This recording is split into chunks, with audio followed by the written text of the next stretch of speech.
चलिए जी बेटे, केवल आज की क्लास और है जर्नल एंट्रीज की डिसॉल्यूशन में। चैप्टर हमारा वही dissolution of partnership form.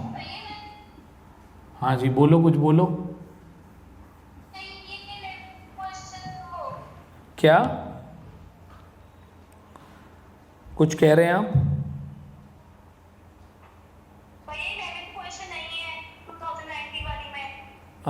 Madhavi ने तो बताया मुझे। कोई बात नहीं, मैंने तो वैसे आपको 2020 वाली बुक के क्वेश्चन भी भेजे हुए हैं, और अगर क्वेश्चन नहीं भी है तो कोई ऐसी वाली बात नहीं है, मैं करा रहा हूँ। और जब आप इसकी रिकॉर्डेड क्लास देखेंगे तो रिकॉर्डेड क्लास में आपको साथ साथ क्वेश्चन दिखता रहेगा राइट हैंड साइड पे। तो लाइव क्लास के लिए आपके पास बुक है, बुक से देख लीजिए अगर मिलता है तो। क्वेश्चन की स्टार्टिंग है, Aman and Harsh were partners in a firm. Starting line ये, अगर आपको मिलता है तो वेल एंड गुड, नहीं मिलता तो उसमें भी कोई दिक्कत वाली बात नहीं है। आप आराम से मेरा क्वेश्चन सुनते जाइए मेरे साथ साथ, आपको क्लियर हो। 8th, ठीक है। तो अमन एंड हर्ष वाला क्वेश्चन है, चलिए मैं कराना स्टार्ट कर रहा हूँ। Aman and Harsh were partners in a firm, they decided to dissolve their firm, pass necessary journal entries for the following. हमेशा क्वेश्चन की स्टार्टिंग में जर्नल एंट्री में एक बात बोलेगा कि assets and external liability has been transferred to the realisation account. इसका मतलब ये होता है कि मेरे पास जो भी एसेट थी वो मैं रियलाइजेशन में भेज चुका, जो एक्सटर्नल लायबिलिटी वो भी भेज चुका। तो अब मुझे एंट्री की शुरुआत करनी है एसेट को डिस्पोज ऑफ करने से और लायबिलिटी का पेमेंट करने से। पहली एंट्री है, there was furniture of ₹50,000, Aman took over 50% of the furniture at 10% discount and the remaining furniture was sold at a profit on book value, 30% on the book value। बेटे कुछ नहीं, थोड़ी सी कैलकुलेशन आपको करके देखनी है, जरा देखिएगा। एंट्री नंबर ए, फर्नीचर है 50,000 का। क्वेश्चन नंबर 11 है, ए पॉइंट है 50,000 रुपीज़ का आपके पास फर्नीचर है। अमन टुक ओवर 50% यानी कि 25,000 का फर्नीचर पार्टनर अमन ले गया सॉरी, और 10% की डिस्काउंट पर, यानी कि 2500 कम, तो 20 ये हो गया आपका 22,500, ये तो अमन ले गया। अब बाकी जो फर्नीचर बचा 50% यानी कि 25,000 का, वो मैंने सेल आउट कर दिया 30% के प्रॉफिट पर। बेटे 25,000 का 30% कितना होता है? 7,500। तो 7,500 और ये हो गया आपका 32,500। तो मैंने एक ही फर्नीचर को, थोड़ा सा फर्नीचर तो अमन ले गया, तो मैंने एंट्री बनाई Aman's capital account debit to realisation. अब आप सबको एक बात समझ में आ चुकी कि हम रियलाइजेशन वर्ड क्यों लिखते हैं। कायदे में तो ये एंट्री है अमन डेबिट टू फर्नीचर, लेकिन furniture has already been transfer to the realisation, तो हम किसी भी एसेट और लायबिलिटी की जगह क्या वर्ड मेंशन करेंगे? रियलाइजेशन। ठीक, आज जर्नल एंट्री का लास्ट डे है, लास्ट क्लास है इसकी, तो कृपा करके थोड़ा और ध्यान दें। Being asset taken by partner, थोड़ी सी एसेट हमने सेल आउट कर दी, तो बैंक अकाउंट डेबिट। बेटे मोस्टली कोशिश करिएगा बैंक वर्ड यूज हो, bank account debit to realisation account, that is 32,500, ये मैंने सेल आउट कर दिया। Being asset sold, correct. तो ये हमारी फर्स्ट एंट्री के दो पार्ट थे, कुछ एसेट अमन ले गया और कुछ एसेट हमने सेल आउट कर दी।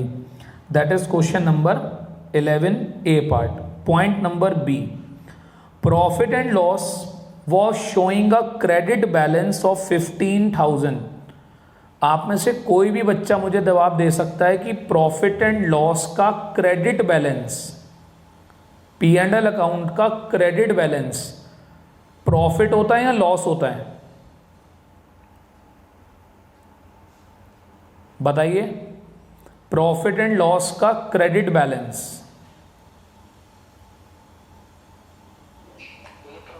प्रॉफिट होता है. बेटे प्रॉफिट एंड लॉस के क्रेडिट बैलेंस का मतलब है कि क्रेडिट साइड ज्यादा और डेबिट साइड कम, यानी कि इनकम ज्यादा और खर्चे कम, दैट मीन्स प्रॉफिट. तो प्रॉफिट होता है. अब एक बात बताओ, प्रॉफिट पार्टनर्स को मिलना चाहिए या उनके अकाउंट से कटना चाहिए? बेवकूफ से बेवकूफ बच्चा भी कहेगा भैया मिलना चाहिए. प्रॉफिट तो पार्टनर को मिलता है, और जब भी पार्टनर्स को कुछ मिलता है तो पार्टनर्स का अकाउंट हो जाता है क्रेडिट. तो हम एंट्री बनाएंगे बी पॉइंट, कुछ भी नहीं है, P&L अकाउंट डेबिट और पार्टनर्स को मिल रहा है प्रॉफिट. क्वेश्चन के अंदर दिया हुआ है अमन और हर्ष पार्टनर है, तो 2 अमन्स कैपिटल 2 हर्ष कैपिटल. कितना है? प्रॉफिट हमें दे रखा था यहाँ पर 15,000 रुपीज़, और हमने दोनों के बीच में डिवाइड कर दिया 7,500 being P&L credit balance distributed. भाई एक बात बताओ, जब फर्म बंद हो जाएगी तो जो प्रॉफिट लॉस रिजर्व्स ये सब चीज़ें होंगी, ये कहीं बाजार में बिकती थोड़ी हैं. तुम किसी के पास अपना प्रॉफिट या लॉस बेचने थोड़ी चले जाओगे, तो प्रॉफिट और लॉस आप बांट के ख़त्म कर लोगे. अगली एंट्री आप ही लोगों से पूछता हूँ, आप में से कोई बच्चा बताएगा. अगर किसी ने सही बता दी तो दैट मीन्स कि वो पढ़ रहा है, और जिसने ठीक नहीं बताई दैट मीन्स वो टाइम पास कर रहा है. ठीक, चलिए. तो entry number C, entry number C अच्छी एंट्री है, और एंट्री है हर्ष लोन ऑफ 6,000. हर्ष आपने अभी देख लिया कि हर्ष हमारा एक पार्टनर है. हर्ष का लोन था 6,000 रुपीज़ का, and was settled bye paying 5,500. Arshan बताएंगे ये एंट्री. पार्टनर का लोन 6,000 और हमने उसे पे कर दिया 5,500 में. अर्शान बताइए प्लीज़. वेरी गुड, शाबाश. आपने क्या करा?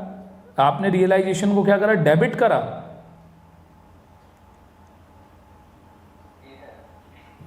चलो, वैसे आपने शायद बोलते हुए डेबिट कर दिया, लेकिन अगर आप इसको करते तो डेबिट नहीं करते आप इसको.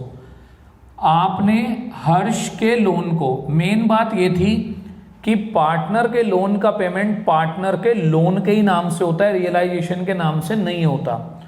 तो हर्ष लोन अकाउंट डेबिट, उसका लोन है 6,000 का, बट यू आर पेइंग 5,500. तो आपको प्रॉफिट हो रहा है, आपको फायदा हो रहा है, और ये प्रॉफिट रियलाइजेशन अकाउंट में ट्रांसफर हो जाएगा. Realisation account, that is balancing figure 500 rupees being.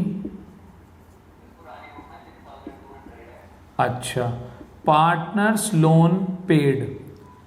तो अच्छा, पे कितना करा है पुरानी बुक में?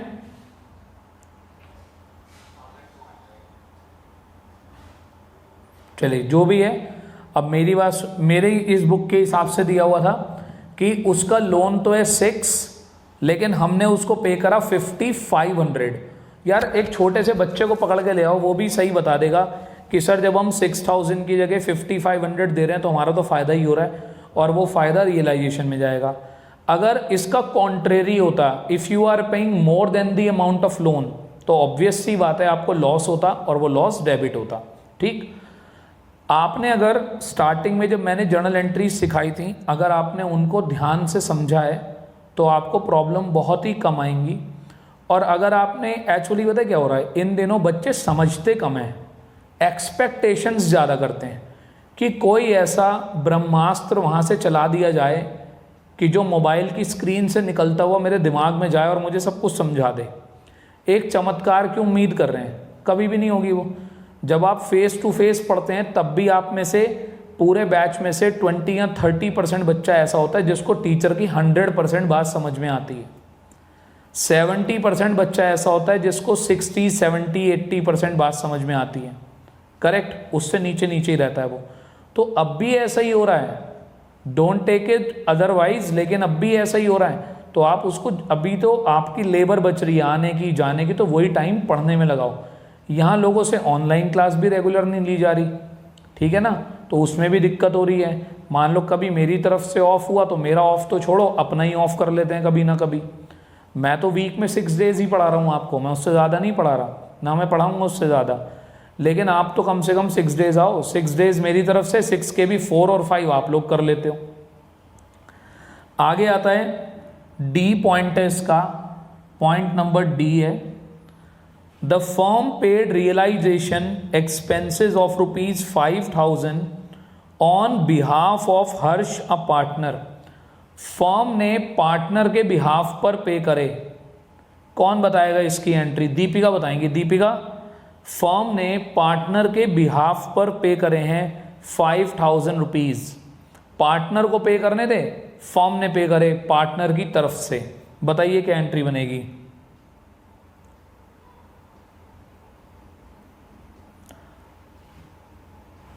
हाँ, आकांक्षा बताएंगी। आकांक्षा क्या एंट्री बनेगी?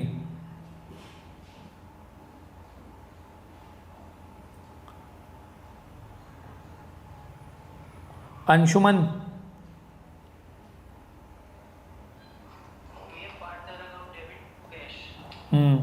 ये लड़का खा रहा है बस बादाम आजकल थोड़े थोड़े से, बाकी सब तो मूंगफली खा रहे हैं। हर्ष कैपिटल, अरे पढ़ना नहीं है भाई तुम लोगों को, क्यों टाइम खराब कर रहे हो?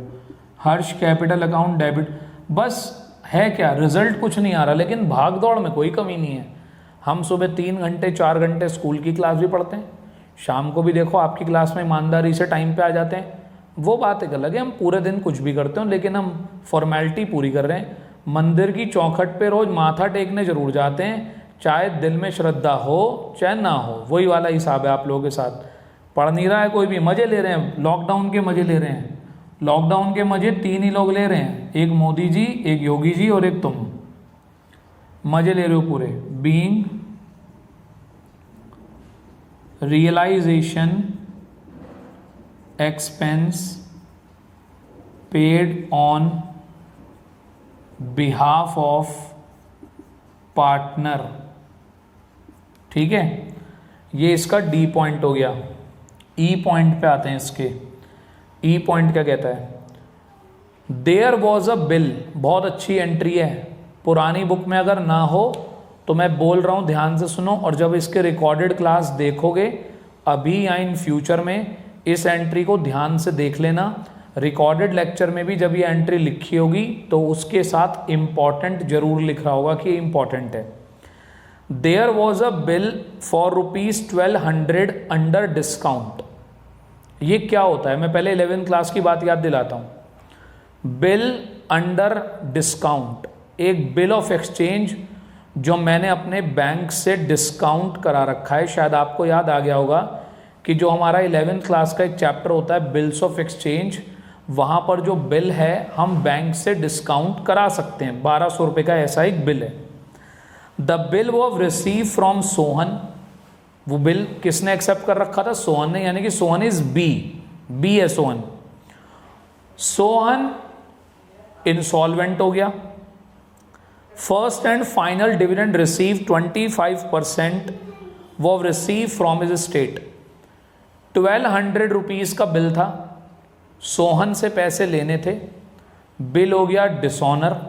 अब मुझे एक बात बताओ, तुमने सोहन से लेने, तुमने वो बिल बैंक से डिस्काउंट करा लिया, सोहन इंसॉल्वेंट हो गया तो बैंक को तो पैसे नहीं मिले होंगे। दोबारा मेरी बात सुन लो, तुमने सोहन पे बिल लिखा था, सोहन ने एक्सेप्ट करके तुम्हें दिया, तुमने बैंक से डिस्काउंट करा लिया, तुमने बैंक से पैसे ले लिए पहले ही। अब ड्यू डेट पर सोहन बिल का पेमेंट करने से अगर मना कर रहा है, क्योंकि वो इंसॉल्वेंट हो गया तो मना ही कर रहा है, और क्या कर रहा है, वो बैंक को मना कर रहा है, मेरे पास नहीं है 1200 रुपये, तो बैंक छोड़ेगा थोड़ी वो पैसे, बैंक हमसे लेगा। यानी कि मैंने दिए बैंक को, सुनिएगा ध्यान से, तो मैंने अपनी लाइबिलिटी का पेमेंट करा है, realisation account debit to cash oblique bank account. मेरे बैंक ने मेरे ऊपर वो 1200 रुपये चढ़ा दिए होंगे, being discounted bill dishonoured paid to bank. हमने बैंक को उसका पेमेंट करा एक लाइबिलिटी की तरह। बैंक को कहा लो भाई साहब आप तो अपने 1200 रुपये लो, मैं अपने आप सोहन से निपटता रहूँगा, आप अपने 1200 रुपये लो। फिर हम सोहन के दरवाजे पहुँच गए, हमने कहा भाई सोहन ये क्या बदतमीजी है, तो इंसॉल्वेंट हो गया? कह रहा हाँ भाई साहब इंसॉल्वेंट हो गया, लॉकडाउन चल रहा था, दुकान बंद हो गई। तो मैंने कहा अच्छा कुछ पैसे तो दे दे। उसने 25% पैसे दिए, 25%। तो मुझे कितना रिकवर हो पाया? कैश या bank account debit to realisation.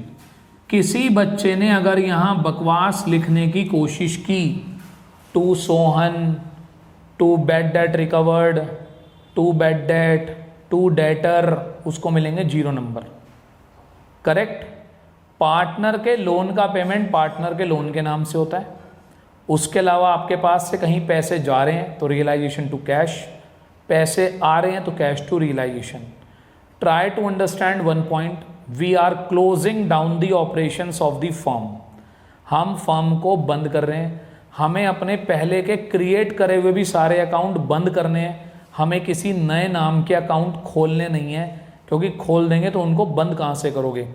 तो 25%, 1200 का 25% हो गया 300 रुपये, बीइंग रिकवर्ड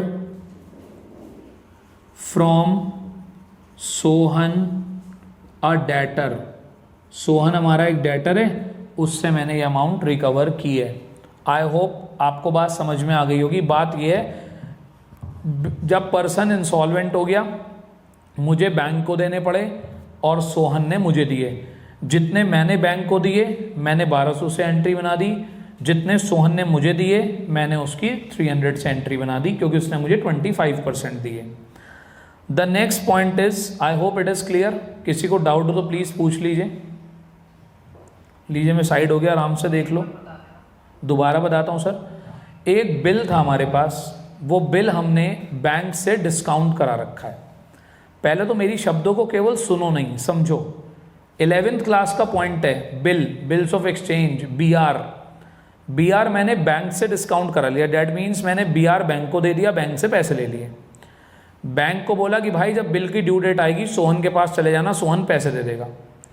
बैंक सोहन के पास गया, सोहन कह रहा जी मैं तो इंसॉल्वेंट हो गया। तो बैंक लौट के किसके पास आएगा? हमारे पास। लाओ भी पैसे दो। तो हमें बैंक को देने पड़ेंगे पैसे, हमने बैंक को दे दिए। अब हमारे और सोहन के बीच की बात चल रही है। हमने सोहन से कहा भाई तू इंसॉल्वेंट हो गया, वो तो बात ठीक है, कुछ तो पैसे दे। कह रहा जी 25% दे सकता हूँ।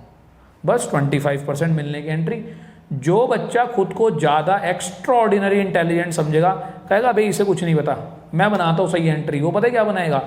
Cash account debit, bad debt account debit, unnecessary का बैड डेट दिखाएगा। भैया बैड डेट नहीं दिखाते हैं जब फॉर्म बंद होती है, हम सीधा दिखाते हैं हमें कितना रियलाइज हुआ। बस अपने आप प्रॉफिट या लॉस एडजस्ट हो जाता है रियलाइजेशन अकाउंट में। आपको अलग अलग दिखाने की कुछ ज़रूरत नहीं है। आगे चलते हैं। बहुत बढ़िया क्वेश्चन है, हर पॉइंट के अंदर कोई ना कोई पॉइंट है। और पेपर के अंदर जर्नल एंट्री के क्वेश्चन में सबसे बड़ा रिस्क ये होता है कि जर्नल एंट्री या तो सही होती है या गलत होती है। जर्नल एंट्री में कभी ऐसा नहीं होता कि अरे भाई इसकी डेबिट तो सही है, क्रेडिट गलत है तो नंबर दे दो। भाई 0 है तो 0 है, 1 है तो 1 है। Next point is creditor to whom the firm owed 6000। Creditor जिसके फर्म ने 6000 रुपये देने, accepted stock at 5000 at discount of 5% and the balance in cash. सुनिएगा बात ध्यान से। मेरे क्रेडिटर थे, मुझे एक एंट्री रब करनी पड़ रही है, मैं एंट्री नंबर A रब कर रहा हूँ। एंट्री नंबर A कॉपी कर लीजिएगा, मैं रब कर रहा हूँ इसको।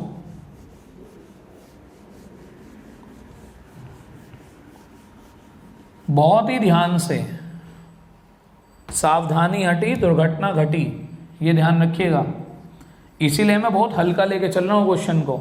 और बाकी क्वेश्चन भी मैं आपसे कह रहा हूँ कि अगर मैं डिस्कस नहीं करा पाया लाइव बैच में तो मैं इसकी रिकॉर्डेड लेक्चर आपको जरूर दूंगा, क्योंकि जर्नल एंट्री का एक भी क्वेश्चन मैं आपके भरोसे नहीं छोड़ सकता कि बच्चा अपने आप कर लेगा। एटलीस्ट आपने कर भी लिए तो टैली तो मुझे करानी है। अगर आप फेस टू फेस बैच में आ रहे होते तो आप कॉपी लेके बैठते, मैं बोलता जाता, आप टिक लगाते जाते। अगर नहीं आ रहे तो मुझे कोई तो ऑल्टरनेट निकालना ही है उसका। Creditor to whom firm owed 6000। सुनिएगा, मेरे क्रेडिटर्स थे 6000 के, मैंने उन्हें अपना स्टॉक दे दिया। स्टॉक था 5000 का, लेकिन उन्होंने 5000 में एक्सेप्ट नहीं करा।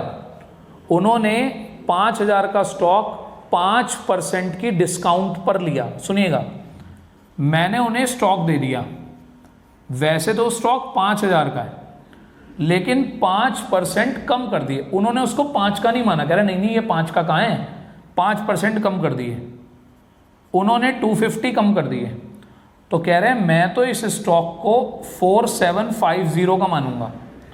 तो इसका मतलब ये हुआ 6000 की लायबिलिटी का पेमेंट करने के लिए मैंने उन्हें 4750 का स्टॉक दे दिया। तो आपको पता है लायबिलिटी का पेमेंट करने के लिए जो एसेट दी जाती है उसकी एंट्री नहीं होती, लेकिन बैलेंस बच के आ रहा है 1250। और क्वेश्चन ने कहा है ऐसा, and the balance in cash, मैंने उन्हें बैलेंस अमाउंट कैश में पे करी है।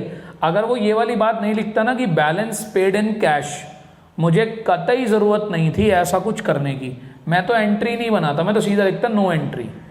लेकिन उसने कहा कि बैलेंस पेड इन कैश, तो 6000 की लायबिलिटी में इतने का तो स्टॉक चला गया, इतने बचे और मैंने इसका पेमेंट कर दिया। एंट्री हो गई realisation account debit to bank account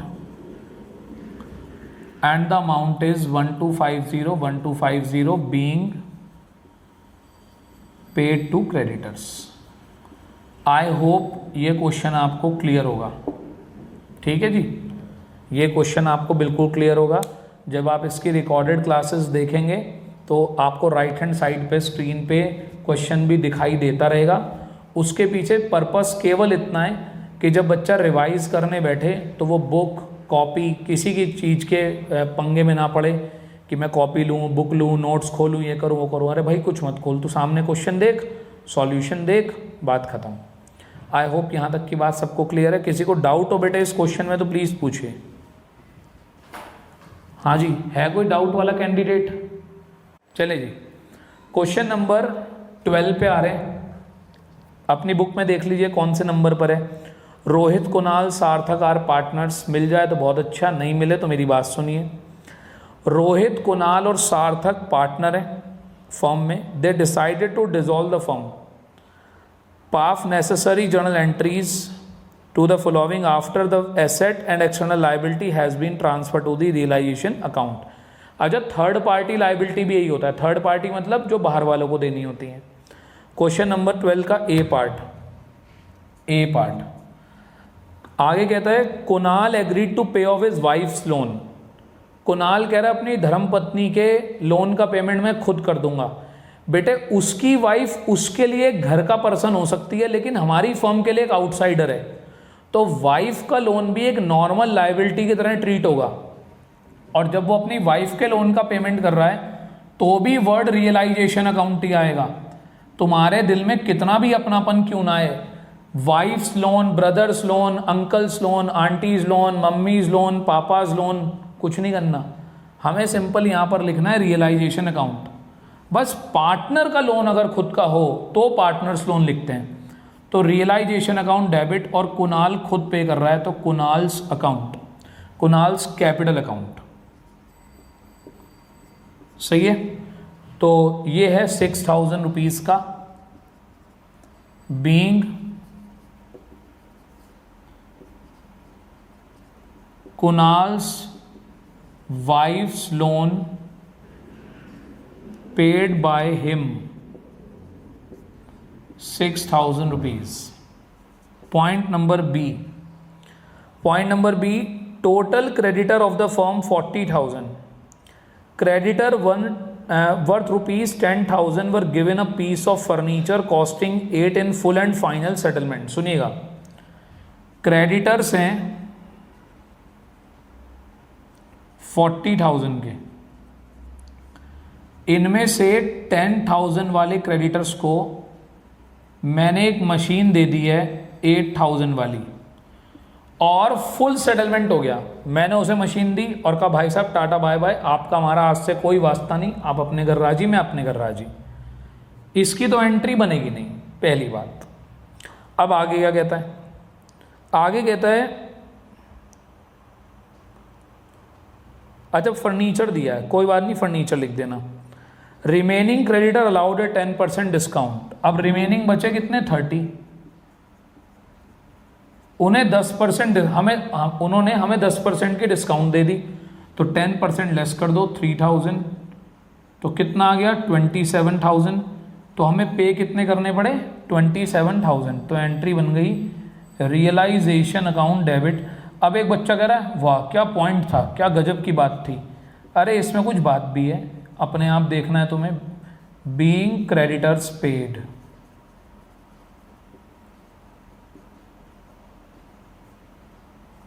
ठीक है जी।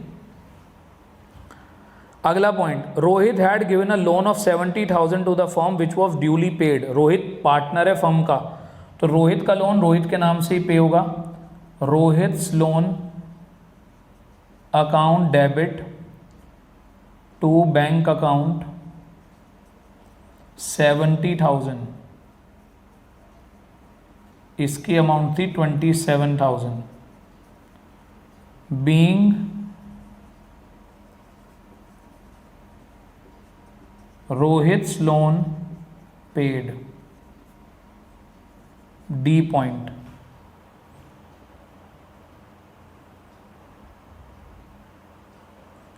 डी पॉइंट देखते हैं इसका। A machine which was not recorded in the books was taken over by Kunal at ₹3,000 whereas it expected value was 5। Expectation का क्या है? एक्सपेक्ट तो कुछ भी कर लो, मुझे ये मिल जाएंगे, मिले तो नहीं। कुणाल उस मशीन को ले गया 3,000 रुपीज़ में, तो Kunal's debit, Kunal's account debit to realisation account, कितना? 3,000 rupees. Being asset taken by partner, सही है। ई पॉइंट, ई पॉइंट देखिए, the firm had a debit balance of 50,000 in the P&L account. सबको पता है डेबिट बैलेंस का मतलब होता है loss,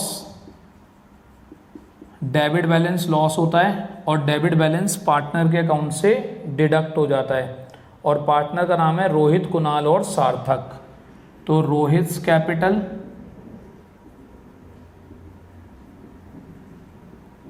Kunal's capital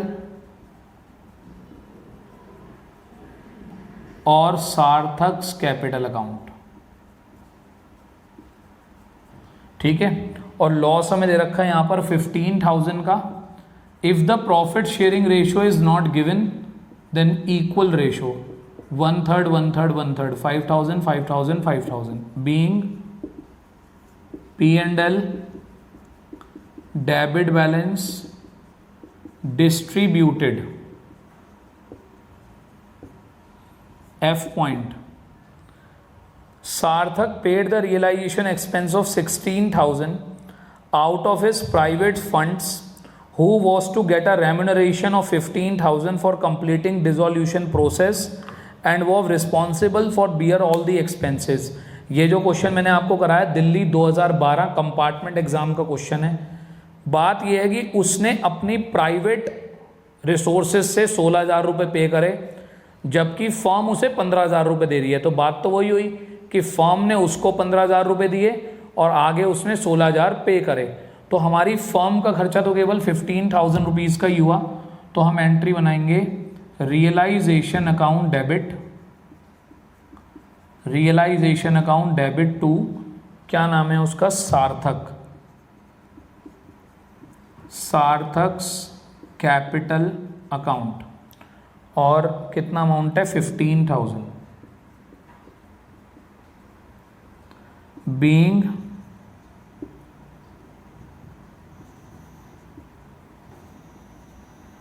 firm paid realization expense to partner। ठीक है जी, ये हो गया हमारा क्वेश्चन नंबर 12। देख लीजिए आपके सामने स्क्रीन पे, अच्छे से समझ लीजिए, अच्छे से कॉपी कर लीजिए।